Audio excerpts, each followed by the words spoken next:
The characters जो आपके करीब तरीन हैं? करीब तरीन है, मैं बना लेती हूँ उनको, लेकिन शायद मेरे लिए उनको एक्सेप्ट करना थोड़ा सा कभी कभार मुश्किल हो जाता है, because I as an individual I stand very strong in life. I believe in being an individual जो कि शायद एक इंडिपेंडेंट ज़िंदगी गुजारना चाहती है.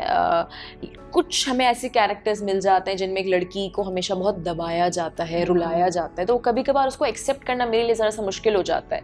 But you have to accept it at the end of the day because you have to play that character. तो उसको ज़रा दिल के फिर करीब खींचना पड़ता है. उडारी के कैरेक्टर ने क्या किया तुम्हारे लिए?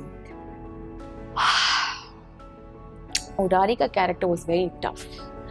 A lot of people think that it was all about delivering the dialogues and crying, but it was much more than that. I think हमारी सोसाइटी में हर पांचवी लड़की उस अजियत और उस दुख से गुजरी हुई होती है. एंड कहीं ना कहीं जब मैं अपना कोर्ट का सीन कर रही थी और जब मैं गवाही दे रही थी कि मेरे साथ क्या क्या किया गया, तो मुझे लगता है कि it was something I was familiar to. You can say that. Really? Yeah. I was familiar to, and I think कि वो जब शायद सारे लोगों के लिए वो बड़ा आसान होगा बोलना कि वाह वाह क्या एक्टिंग की, क्या लिखा हुआ था, फरहत इश्तियाक ने क्या लिखा हुआ था. बट द इमोशंस जिनसे मैं गुजरी थी, कहा जा सकता है कि मैं उन सिचुएशन से काफ़ी हद तक आई थिंक कह सकते हैं कि मैं वाकिफ़ हूँ कि एक लड़की जब उन चीज़ों से गुजरती है तो उसको कैसा लगता है. कहाँ पैदा हुई थी? I was born in Karachi. और कितने बहन भाई हो? मेरे 2 बड़े भाई हैं, सबसे छोटी मैं हूँ. तो बस वाहिद बच्ची हो? हाँ वाहिद. 2 भाइयों की एक बहन. दोनों भाइयों की अकलौती बहन, स्पॉइल्ड बहन. Not spoiled. I will not say I was never a spoiled girl. I was very जिम्मेदारी उठाने वाली लड़की, जिसने 18 साल की उम्र के अंदर बहुत सारी जिम्मेदारी अपने कंधों पे उठाई, अपने घर वालों की बहुत सारी जिम्मेदारी अपने कंधों पे उठाई. बहुत डार्क टाइम्स भी मैंने एज एन इंडिविजुअल देखे. And I am glad that I stand strong today. इसीलिए मेरे लिए कभी कभार वो कैरेक्टर्स को एक्सेप्ट करना मुश्किल हो जाता है, because I have been through so much in life, but now I stand so strong कि वो कभी कभार मुझे लगता है कि क्यों अपनी ज़िंदगी इतनी कमज़ोर गुजारी जाए, जो ज़िंदगी है ही इतनी छोटी सी. जैसे अभी आप कह भी रही थी. तो बचपन में कैसी थी? बचपन में ओहो लड़ाका मतलब मैं उड़ा के फेंक देने वाली होती थी लड़की के. मतलब कोई मुझसे ज़रा फड्डा करे तो इसको मैं बताती हूँ. पिटाई की भी है लड़कों की पिटाइयाँ तो नहीं की रही, लड़कों के साथ दोस्तियाँ करके मैंने लोगों की पिटाइयाँ बड़ी करवाई हैं कि अच्छा देखो. अच्छा, और ऊपर से मेरा भाई भी मेरे साथ पढ़ता था, हम एक ही स्कूल में पढ़ते थे, तो वो वाला सिस्टम था कि यार तुम्हारी बहन हमारी बहन वाला जो सीन होता है. But I was always a Tom boy when I was in school.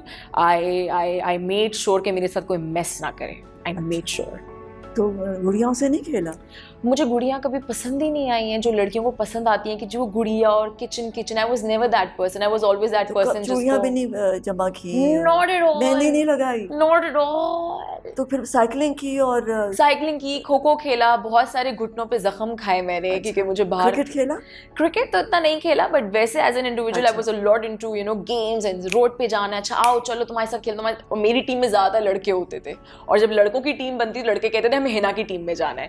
So I was that girl कि गुड़ियाँ और चूड़ियाँ और ये मेहंदी तो दूर दूर से कोई ताल्लुक नहीं था मेरा. अभी आई है ये सारी फेमिनिन चीजें? अब आ गई है. अब मुझे अपने नेल्स भी एक्रेलिक करवाने, तो I want my good proper makeup and I want to look like a girl and feel like a girl too, because so isn't that amazing कि दोनों जिंदगी गुजार सके आप? डेफिनेटली है ना. ये तो डिनाई नहीं करना चाहिए कि अगर आपका दिल कर रहा है साइकिल चलाने का, साइकिल चलाएं, है ना. डेफिनेटली. अगर लड़कों का भी दिल कर रहा है कि वो गुड़ियों से खेलें तो खेलें. I think so. रियली? हाँ, क्यों नहीं. ये क्या किसने सोच लिया कि लड़के जो हैं वो गुड़ियों से नहीं खेल सकते और लड़कियां जो हैं वो क्रिकेट नहीं खेल सकती? That's very true. है ना. ये क्यों बीच में ये लाइन खींच दी जाए ना कि फिर ये लड़के हैं और ये लड़कियां हैं, तभी तो फिर इतनी मुश्किलात आती हैं. अगर आप आराम से इधर से उधर जा सकें तो एक दूसरे को समझ लेंगे ना. आपकी एक फेमिनिन साइड है और एक मैस्कुलिन साइड है. Definitely. और अगर ये दोनों का बैलेंस हो तो कितना अच्छा इंसान बनता है ना. आई थिंक आपकी बात से मैं 100% एग्री करूंगी, क्योंकि मुझे लगता है कि हम अपने खुद से अपनी ज़िंदगी को बहुत मुश्किल बना देते हैं अपनी खुद की थॉट से, लिमिटेशन से. वही वाली चीज़ ये लड़के कर सकते हैं, ये लड़कियां नहीं कर सकती. ज़िंदगी को इतना कॉम्प्लिकेट नहीं करना चाहिए इन चीज़ों में. डांट पड़ी बहुत ज़्यादा? मुझे डांट भी पड़ी है, पिटाई हो गई, मार भी पड़ी है। मार पड़ी है? हाँ। अम्मी की, अब्बू की? अम्मी की मार पड़ी है, अब्बू की मार होते होते रह गई थी। अम्मी ने बचा लिया था या भाई ने बचाया था? नहीं, किसी ने नहीं बचाया था। किसी ने नहीं बचाया था? कैसे बची थी? When I just want to be very honest in this interview because usually you don't get to say all this on television. जब से मैं पैदा हुई हूँ, my mother was a little mentally disturbed, जिसे कह सकते हैं, but a wonderful mom she was, and कुछ चीज़ों से वो ज़िंदगी में गुजरी जिससे she lost the balance in her life. And जब वो जाहिर सी बात है, there is a disease that you call schizophrenia, I don't know how you pronounce that, but my mother has gone through that. And so there were times when my mom used to think कि मैं बाहर जाके मैं शायद shoot पे नहीं जा रही, मैं पता नहीं कहाँ जा रही हूँ, because a patient who is in that, उसके दिमाग में खुद ही कहानियाँ बनी हुई होती हैं कि यार इसका ऐसा हुआ होगा, उसका ऐसा हुआ होगा, इसका ऐसा हुआ होगा. So there have been times जब मैं घर पर आती थी और मेरी माँ ने पकड़ के मुझे बड़ा मारा है. ऐसे भी वक्त आए कि मेरी माँ की चूड़ी मेरे गाल पे लग गई थी और मेरे यहाँ से खून निकल रहा होता था और मुझे शूट पे जाना होता था और वहाँ पे पूरा मेकअप टीम पूछ रही होती थी कि क्या हुआ है, एंड मेरे पास जवाब नहीं होता था कि मैं क्या जवाब दूँ उन्हें.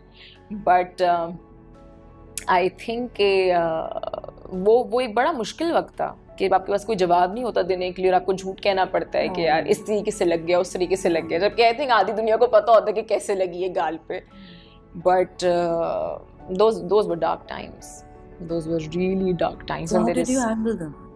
How I handled them, I was going through extreme stress, extreme depression, but कितनी उम्र क्या थी इस वक्त? 16-17 साल. अच्छा. 16-17, मतलब ये वाली चीज़ ऐसी चीज़ है जो कि शायद मैं 13-14 साल की उम्र से देख रही हूँ. अच्छा. So for me it was like कि शायद मुझे रात में नींद नहीं आती थी. जिन चीज़ों से मैं शायद ज़िंदगी में गुजरी हूँ, मुझे होता था कि मुझे रात को पैरानोया था कि पता नहीं क्या हो जाएगा.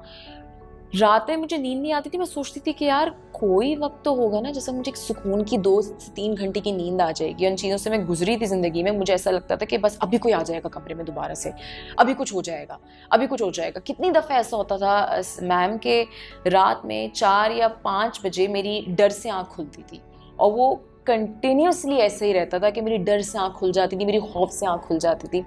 But very few people know in my life. I'll take off my watch and show you. I have this tattoo on my hand. It says Alam. So a lot of people think that he's my boyfriend. I don't know why they think like this. But he's a doctor, and his name is Dr. Alam, Dr. Muhammad Alam. I met him when I was 21 years old. So he is the one who actually took me out of stress. He is the one who actually took me out of depression. It's a long story. किस तरह से निकाला, कैसे निकाला, किस तरह से उन्होंने मुझे बातें सिखाई कि इसको इस तरह से हैंडल करना, इसको इस तरह से हैंडल करना. So उस वक्त अब्बू और भाई कहाँ थे? I was the one who was going through stress and depression. तो मेरी तबीयत बहुत ज़्यादा ख़राब होना शुरू हो गई थी. तबीयत as in my fitness was going on a very low level. तो वहाँ मुझे एहसास हो गया था कि यार the max I can do, मैंने वो सब करके देख लिया. मैंने कहा लेकिन ये हो नहीं पा रहा, और इस जगह को सही रखने के लिए मेरा सही होना, सही जगह पे स्टैंड करना बहुत.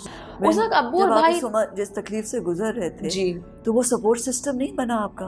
वो सपोर्ट सिस्टम नहीं था मैम, क्योंकि जब लड़की को घर का चूल्हा भी चलाना पड़े तो बहुत हद तक हाथ पीछे ले लिए जाते हैं. और उसके अंदर मैं किसी का कसूर नहीं ठहराऊंगी because obviously it made me a stronger person. कभी कभार कहा जाता है कि हालात से समझौता कर लिया जाए, कहा जाता है कि यार कॉम्प्रोमाइज़ करें, लेकिन मैं कहती हूँ कि जब ज़िंदगी इतनी छोटी है तो क्यों कॉम्प्रोमाइज़ करूँ मैं. A lot of people kind of say कि हिना अल्ताफ तो oh God such you know कुछ ज़्यादा कॉन्फिडेंस के अंदर ओवर कॉन्फिडेंस जो हमारी एक सोसाइटी में बोला जाता है. मुझे लगता है कि अगर शायद लड़की को कॉन्फिडेंस ना दिया जाए तो वो जी नहीं सकती, वो जिंदा नहीं रह सकती. मुझे बेसिकली ये कहा जाता था कि कॉम्प्रोमाइज़ कर लो, चलो कोई बात नहीं, but I think a girl should take a stand in life. Compromise तो stand to what? You knew your mother was unwell. आपकी अम्मी की तबीयत तो ठीक नहीं थी. बिल्कुल ठीक नहीं थी. उनको तो डॉक्टर चाहिए था. उनको डॉक्टर चाहिए था और डॉक्टर ने कहा था कि the disease is not curable anymore. It's not curable anymore. And to the day जब तक मैं घर पे रही हूँ there were always fights. We try to do everything कि किसी तरह से शायद कुछ हो जाए. बट डॉक्टर ने क्लियरली कह दिया था कि ये कंट्रोल किया जा सकता है, वो भी शायद 1 से 2 घंटे के लिए। हम इसको और जो भाइयों ने भी डिसीजन लिया कि वो ना